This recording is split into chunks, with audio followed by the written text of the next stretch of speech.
այդ ԵԱՏՄ-ից դուրս գալը ասենց ումա ցավացնելու։ Դա ասում է ռուսներին էլ ցավացնելու։ Լավ, նայենք։ Մենք իդեպ դրա մասին այստեղ խոսացել ենք։ Հայաստանի արտաքին առևտրի 35% պաշտոնական, 35-ից 40% Ռուսաստանն է։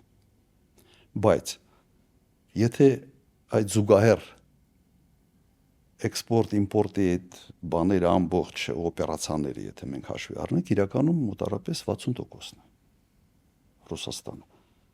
Երբ որ Դուբայից ապրանքը գալիս աստես, տեղից գնում է, այսինքն սանկցիաները շրջանցելու ճանապարհով իրական պատկերը շատ ավելի ուրիշ է։ Հիմա նայենք, իսկ Ռուսաստանի արտաքին առևտրի ծավալի մեջ ինչ տոկոս է կազմում Հայաստանը։ Գիտեք ինչ տոկոս է կազմում։ Փոքր։ Ինչ մոտավորապես, ասենց մի հատ լարեք էլի ձեր ֆան։ 1, 4 0.3% 0.3 եղել 22 թվականին միջև ռուս-ուկրաինական պատերազմը։ Հիմա Հիմա մի մոտավորապես 0.5-0.7%։ Սա այն տոկոսն է, որ Ռուսաստանը ոչ ոք չի նկատելու։ Հասկանում եք, ասենց լրիվ խզում ես կապերը, Ռուսաստանը ոչ ոք չի նկատելու ընդհանրապես, որ ինչ որ եղել է այսպիսի ծավալների արտաքին առևտուր։ Հայաստանում դա լինելու է կոլապս բոլորի համար։ Հայաստանի բնակչության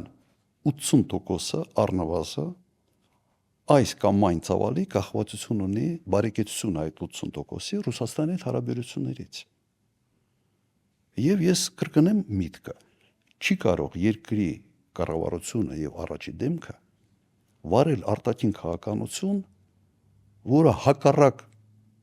հակառակ է երկրի տնտեսական շահերի։ Սա ուղղակի հարվածել ժողովրդի բարեկեցությանը։